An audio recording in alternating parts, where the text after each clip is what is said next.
Welcome!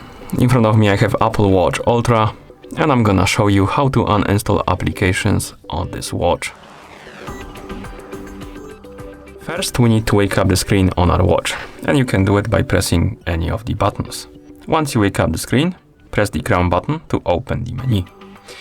And now we can press and hold on any of the icons to open this menu, and here select the Edit Apps option. And once you select the Edit Apps, it will enter the editing mode, and you will see that the icons are vibrating and some of them have this X button on them. And if you tap on the icon that has the X button on it, you'll be able to uninstall the application. So for example, we can remove the calculator by tapping on Delete App, and it will remove the application from the watch.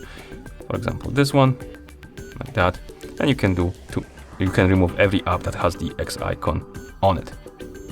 And once you're done, you can press the crown button to exit the editing mode. And then you can press it again to go back to watch face. And that's how you uninstall applications on this watch.